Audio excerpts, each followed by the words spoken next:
وبهالفيديو جمعت لكم أكلات بلاد العالم اللي طبختها، وبدي أحكي لكم رأيي بصراحة. شو رأيي فيها، إذا طيبة إذا حبيتها، لأنه في أكلات جربتها لأول مرة. هي الأكلة كانت للمغرب، طبخت كسكس مغربي وكانت أول مرة بعملها. كتير صعبة وأخذت وقت كتير تحضير وتقطيع، قطعت كتير خضار، وكمان طبخها كان كتير صعب لأنه الكسكس لازم ينطبخ عدة مراحل. بس بصراحة كتير حبيتها وكتير طيبة. أنا أصلا بحب الكسكس. وطبعا الهريس الإماراتي أكلة للإمارات، أنا عايشة في الإمارات وهاي الأكلة دائما بنجيبها برمضان وقت الإفطار. الهريس كتير طيب طعمه ومفيد كتير، وفيه هريس ولحم وبصل وكله مواد كتير مفيدة للجسم. بصراحة كانت من أطيب الأكلات اللي عملتها. ومنى كمان أكيد بتحب الهريس. كتير بحب الهريس تاعت ماما، بنصحكم تعملوا. الحلو بهالأكلة إنه مقاديرها كتير سهلة، بس لحم وحب الهريس ومكعبين مرق دجاج وبتهرسوهم ولهيك سموه هريس. والأكلة اللي عملتها لمصر كانت الملوخية المصرية. بتجيبوا ملوخية ناعمة وبكون مجهزة تقلاية توم وكزبرة وبتقدحوها، أو ما بعرف بسموها المصريين الشهقة.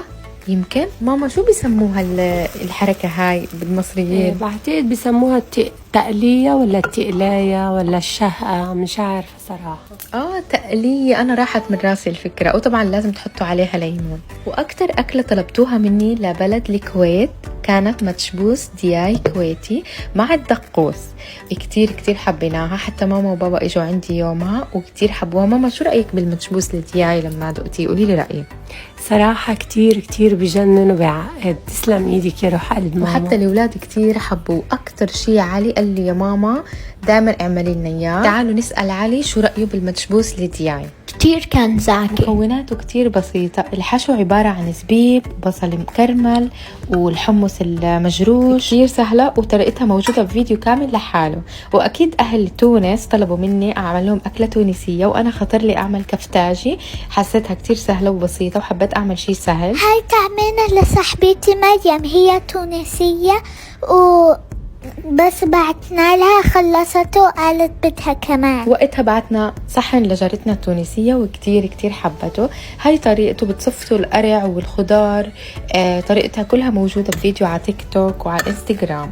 طبعا عملنا أكلة لفلسطين بما أنه إحنا فلسطينية، اللي هي المسخن. أنا كتير بحب المسخن. هذا المسخن على الطريقة الفلسطينية الأصلية. هو خبز طابون، بتصفتوه طبقات، بتكونوا مقلبين بصل وسماق. كتير سهل وبسيط. بس الأكلة هاي كتير فيها زيت زيتون، واكيد انا بحط عصرة ليمون عشان لون السماق يكون كتير حلو. وهي هي فكرته، بتغمسوا خبز الطابون بالزيت وبالبصل وبيكون جاهز. وطبعا لاهل ليبيا عملنا اكله اسمها المبكبكه. هي كتير مشهوره بليبيا وكمان بالعالم. فكرتها انه هي عباره عن باستا بتسلقوا معها لحمه، فبتكون طعم الباستا دسمة وكتير طيبة. بعد ما تسلقوا اللحمة بالصلصة الطماطم والفلفل بتحطوا الباستا. وعن جد كانت أول مرة بجربها وكتير حبيناها. عرفت ليش سموها مبكبكة. وطبعا للعراق مشهورة بالدولمة العراقية. عملت دولمة عراقية، كانت أول مرة بعمل دولمة عراقية، وكمان كانت من أصعب الأكلات اللي بعملها. كتير أخذت وقت معي تحضير ولف وطريقة كيف نحشي البصل كمان كانت هاي أول مرة بعملها وكتير صعبة، بس بتستاهل التعب وكتير كانت طيبة. أخذت طريقتها من جارتي العراقية، وقتها بعت لها صحن وكتير حبتها وقالت لي مثل ما إحنا بنعملها بالضبط. ما حبيت الدولمة، بس حبيت الورق عنب فيها. لا أنا حبيت المحشي، البصل والكوسة والبتنجان كله كان طيب، حتى محشي السلق كان طيب. لا يا منى، ما بصير نقول يا على الأكل، حرام. سوري ماما، استغفر الله. وطبعا للجزائر عملت أكلة اسمها شخشوخة. كانت عبارة عن خبز. حبيتها كتير. كانت كتير طيبة. بتحطوا مرقة اللحمة اللي سلقنا فيها الأشياء مع الخبز. وطبعا للهند عملت أكلة اسمها سيفيان كير. حسيت مو كل العالم بتعرفها وحبيت أعلمكم إياها. هي عبارة عن شعرية ومكسرات وزعفران وحليب. كتير سهلة وبسيطة وكانت كتير طيبة. ولبلد اليمن عملت أكلة كنت أكلها بمطعم عندنا بالإمارات. هذا المطعم يمني وبيعمل أكلات كتير طيبة. فأنا بس شفت الأكلة هاي ودقتها كتير حبيتها. كان اسمها لحم صغار يمني أو مقلقل يمني. كتير كتير طيبة، وحاولت أبحث على يوتيوب وعلى على جوجل، لحم صغار يمني ودورت كتير منيح لقيت الوصفة وحبيت أعدل فيها شوي. هي عبارة عن لحمة وبطاطا كتير طيبة. أكتر وصفة جابت لي تفاعل كمان هي المنسف الأردني لأهل الأردن. طبعا منى كتير بتحب المنسف وبتاكله بإيدها دايما، وبتقولي ماما أنا باكل منسف بإيدي مثل الأردنية، صح يا منى؟ أوكي. اوكي منى استحت لانه بحكي انها بتاكل بايدها، بس هي المنسف بيتاكل بالايد. هو عباره عن جميد، الجميد عباره عن لبن. ماما شو الجميد؟ لبن شو؟ لبن يوناني. لا خلص اسكتوا. قلبت على الوصفة الفوارغ والورق العنب، كانت افشل اكلة بعملها، وعن جد انا ما عرفت احشيها مثل ما انتم شايفين بالفيديو. انا مش عارفة احشي الفوارغ، بس حبيت اتحدى حالي واعمل شيء جديد ولا مرة عملاه. هو الاكلة هاي عالمية، موجودة بمصر اسمها ممبار، وكمان بفلسطين بيعملوها، وبلبنان اسمها فوارغ. فهي مش من اسم بلد بصراحة. منى ابدا ما حبتها، وانا كمان ما حبيتها، صح يا منى؟ ولا ماما. طبعا للتركيا عملت البرك التركي. طبعا هاي الاكله تعلمتها من ماما. كان عملتي البرك تحتي؟ هذا تبع تيتا بالضبط، هاي ماما علمتني اياها الطريقه. حطيت رقاق وسبانخ. طبعا هاي أذكى دقة الغزاوية بالجرادة بالناشفة، كتير سهلة وبسيطة. بس بتحطوا فلفل وجرادة ناشفة أو بذور الشبت الجافة وبصل وطماطم وبس، كتير طيبة. وللبنان عملنا تبولة لبنانية. هي كتير طبعا مثل ما انتم عارفين التبولة عبارة عن طماطم وبصل كتير. أنا بحب التبولة وبقدونس. منى كتير بتحب التبولة وكتير كانت طيبة. وكمان للبنان بفكر أعمل كمان وصفات. إذا عندكم وصفات للبنان حابين أنا أعملها اكتبوا لي بالتعليقات، وأنا رح أقرأ كل التعليقات ورح أعمل أكلة من لبنان، لأنه التبولة هي عبارة عن سلطة عملتها بسرعة، وحابة أعمل شيء تاني للبنان، يعني شيء تقليدي بيعملوه بلبنان أكتر شيء. طبعا أنا هون حطيت برغل، بس هم بحطوا مرات كينوا، يعني بغيره.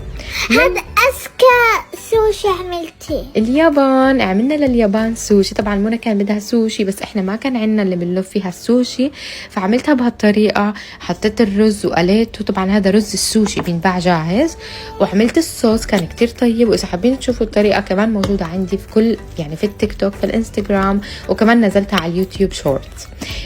هون مثل ما انتم شايفين الصوص كان كتير طيب.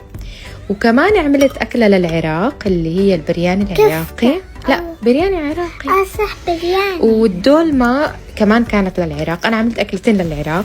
البرياني العراقي كمان ماما علمتني إياه، لأنه صاحبتها عراقية وهي أعطتنا الطريقة، بس لما نزلنا الطريقة هم حكوا لنا إنه إحنا مش هيك بنعمله، بس إحنا أخذنا طريقة صاحبة ماما العراقية، هي هيك بتعمله، بتحط لحمة وبتحط بطاطا وجاج. طبعا هون عملت ملفوف على الطريقة المصرية، وكتير انتقدوني قالوا لي احنا مش هيك بنعمله، فلهيك انا عملت فيديو جديد ملفوف، بس هالمرة على طريقة ماما بالطريقة التركية. رح انزله جديد بتشوفوه طريقة تركية وحلبية، هي اصل حلبية. بس انزله شوفوا الفيديو. هذا الفيديو عملته هيك لكان لمصر. لا الفتوش الفلسطيني. هون منى كان بدها تسافر على فلسطين تاكل فتوش تيتا الفلسطيني.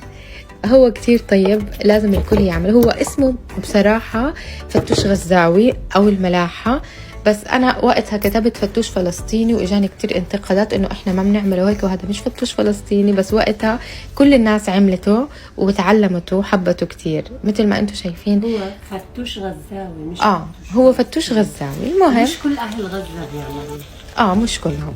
هون طبعا يعني غني عن التعريف الأكلة للسعودية. عملنا كبسة، شو يا منى؟ سعودية، إيطاليان فود. طبعا أكلات المنى المفضلة، هي بتحب الأكل الإيطالي أكتر شيء، كمان فلسطين. والأكل الفلسطيني طبعا. هاي بوراتا مع بندورة بالفرن، كتير كتير كانت طيبة.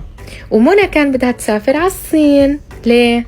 عشان آكل رز صيني. هاي الأكلة كانت للصيني، عملت رز صيني. كانوا الأولاد جو عبالهم نودلز، بس أنا قلت لهم رح أعمل لكم رز بطريقة نودلز، وكتير كتير حبوها، نفس طريقة النودلز بس على رز. هاد أكلتي المفضلة، هاي أكلة منى المفضلة. نرجع لأكل إيطالي. الأكل الإيطالي هاي كريستيني كتير مع التشيز بوراتا. صح. هاي بنحط اللحمة. وبهالفيديو جمعت لكم أكلات بلاد العالم اللي طبختها، وبدي أحكي لكم رأيي بصراحة، شو رأيي فيها، إذا طيبة إذا حبيتها، لأنه في أكلات جربتها لأول مرة. هاي الأكلة كانت للمغرب، طبخت كسكس مغربي وكانت أول مرة بعملها. كتير كتير صعبة وأخذت وقت كتير تحضير وتقطيع، قطعت كتير خضار، وكمان طبخها كان كتير صعب لأنه الكسكس لازم ينطبخ عدة مراحل. بس بصراحة كتير حبيتها وكتير كتير كتير طيبة. أنا أصلا بحب الكسكس. وطبعا الهريس الإماراتي أكلة للإمارات، أنا عايشة في الإمارات، وهاي الأكلة دائما بنجيبها برمضان وقت الإفطار. الهريس كتير طيب طعمه ومفيد كتير، وفيه هريس ولحم وبصل وكله مواد كتير مفيدة للجسم. بصراحة كانت من أطيب الأكلات اللي عملتها. ومنى كمان أكيد بتحب الهريس. كتير بحب الهريس تاعت ماما، بنصحكم تعملوا. الحلو بهالأكلة إنه مقاديرها كتير سهلة، بس لحم وحب الهريس ومكعبين مرق دجاج وبتهرسوهم، ولهيك سموه هريس. والأكلة اللي عملتها لمصر كانت الملوخية المصرية. بتجيبوا ملوخية ناعمة، وبكون مجهزة تقلاية توم وكزبرة، وبتقدحوها أو ما بعرف بسموها المصريين الشهقة. يمكن ماما شو بيسموها الحركة هاي بالمصريين؟ بعتقد بيسموها التقلية ولا التقلاية ولا الشهقة، مش عارفة صراحة. تقلية. أنا راحت من راسي الفكرة. وطبعا لازم تحطوا عليها ليمون. وأكتر أكلة طلبتوها مني لبلد الكويت كانت مدشبوس دياي كويتي مع الدقوس. كتير كتير حبيناها، حتى ماما وبابا اجوا عندي يومها وكتير حبوها. ماما شو رأيك بالمدشبوس الدياي لما دقتيه؟ قولي لي رأيك. صراحة كتير كتير بجنن وبيعقد. تسلم ايدك يا روح قلب ماما. وحتى الأولاد كتير حبوه. أكتر شي علي قال لي يا ماما دائما اعملي لنا إياه. تعالوا نسأل علي شو رأيه بالمدشبوس الدياي. كتير كان زاكي. مكوناته كتير بسيطة. الحشو عبارة عن زبيب، بصل مكرمل، والحمص المجروش. كتير سهلة وطريقتها موجودة بفيديو كامل لحاله. وأكيد أهل تونس طلبوا مني أعمل لهم أكلة تونسية، وأنا خطر لي أعمل كفتاجي. حسيتها كتير سهلة وبسيطة وحبيت أعمل شي سهل. هاي تعملنا لصاحبتي مريم، هي تونسية بس بعتنا لها خلصته وقالت بدها كمان. وقتها بعتنا صحن لجارتنا التونسية وكتير كتير حبته. هاي طريقته بتصفوا القرع والخضار. طريقتها كلها موجودة بفيديو على تيك توك وعلى انستغرام. طبعا عملنا أكلة لفلسطين بما أنه إحنا فلسطينية، اللي هي المسخن. أنا كتير بحب المسخن. هذا المسخن على الطريقة الفلسطينية الأصلية. هو خبز طابون، بتصفتوه طبقات، بتكونوا مقلبين بصل وسماق. كتير كتير سهل وبسيط. بس الأكلة هاي كتير فيها زيت زيتون، واكيد انا بحط عصرة ليمون عشان لون السماق يكون كتير حلو.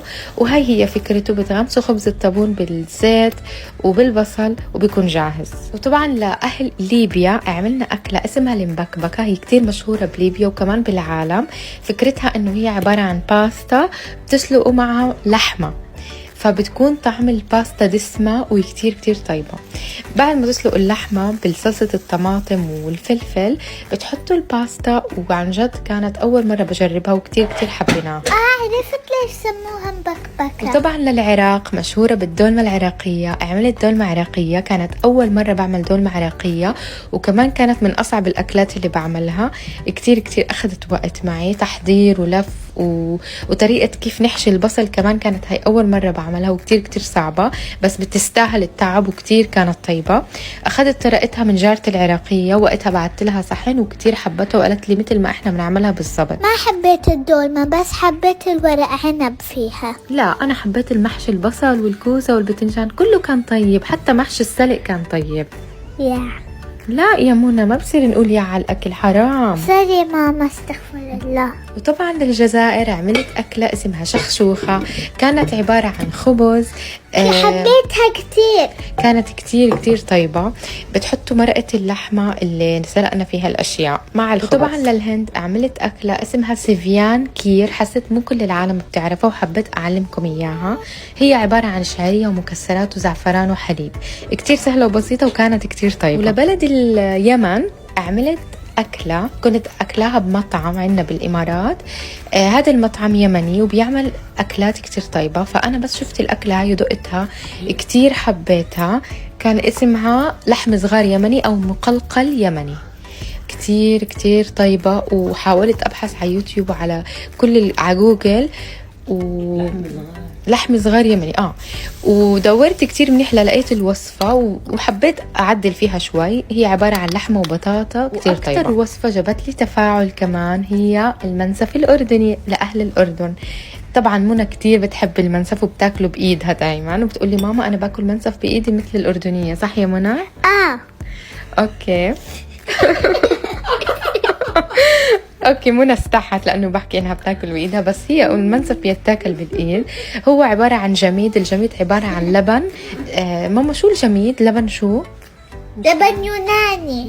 لا خلص اسكتوا. قلبت على الوصفة الفوارغ والورق العنب، كانت أفشل أكلة بعملها، وعن جد أنا ما عرفت أحشيها مثل ما أنتم شايفين بالفيديو. أنا مش عارفة أحشي الفوارغ، بس حبيت أتحدى حالي وأعمل شيء جديد ولا مرة عملاه.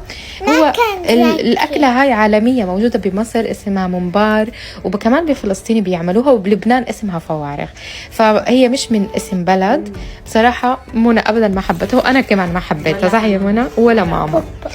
طبعا للتركيا عملت البرك التركي. طبعا هاي الأكلة تعلمتها من ماما. كان عملتي البرك تحتي؟ هذا تبع تيتا بالضبط، هاي ماما علمتني إياها الطريقة.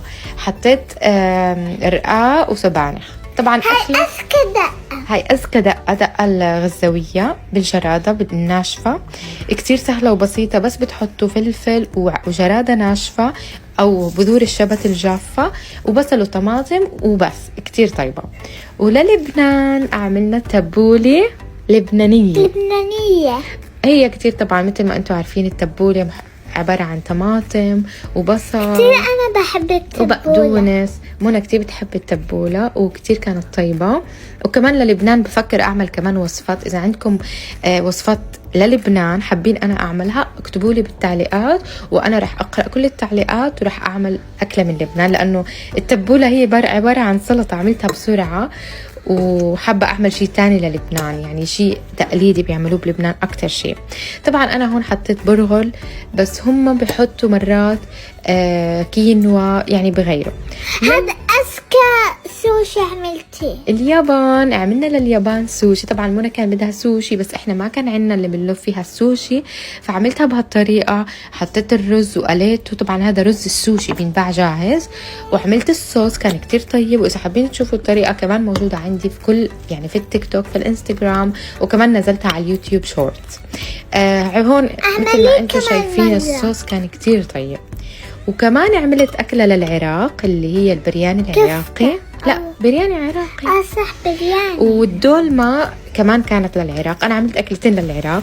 البرياني العراقي كمان ماما علمتني إياه لأنه صاحبتها عراقية وهي أعطتنا الطريقة، بس لما نزلنا الطريقة هم حكوا لنا إنه إحنا مش هيك بنعمله، بس إحنا أخذنا طريقة صاحبة ماما العراقية، هي هيك بتعمله، بتحط لحمة وبتحط بطاطا وجاج. طبعا هون عملت ملفوف على الطريقة المصرية، وكتير انتقدوني قالوا لي احنا مش هيك بنعمله، فلهيك انا عملت فيديو جديد ملفوف بس هالمرة على طريقة ماما بالطريقة التركية. رح انزله جديد بتشوفوه طريقة تركية وحلبية، هي اصل حلبية. بس انزله شوفوا الفيديو. هذا الفيديو عملته هيك لكان لمصر. لا الفتوش الفلسطيني. هون منى كان بدها تسافر على فلسطين تاكل فتوش تيتا الفلسطيني. هو كتير طيب، لازم الكل يعمل. هو اسمه بصراحة فتوش غزاوي أو الملاحة، بس أنا وقتها كتبت فتوش فلسطيني وإجاني كتير انتقادات إنه إحنا ما بنعمله هيك وهذا مش فتوش فلسطيني. بس وقتها كل الناس عملته وتعلمته وحبته كتير مثل ما أنتم شايفين. هو فتوش غزاوي مش هو فتوش غزاوي. المهم مش كل أهل غزة بيعملوا، مش كلهم.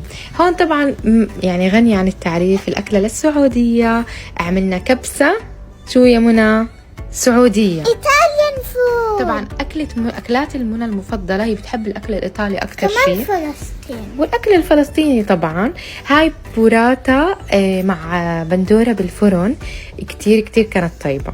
ومنى كان بدها تسافر على الصين. ليه؟ عشان آكل رز صيني. هاي الأكل كانت للصيني، عملت رز صيني. كانوا الأولاد جو عبالهم نودلز، بس أنا قلت لهم رح أعمل لكم رز بطريقة نودلز، وكتير كتير حبوها، نفس طريقة النودلز بس على رز. هاد أكلتي المفضلة. هاي أكلة منى المفضلة. نرجع لأكل إيطالي. الأكل الإيطالي هاي كريستيني كتير مع التشيز بوراتا. صح. هاي بنحط اللحمة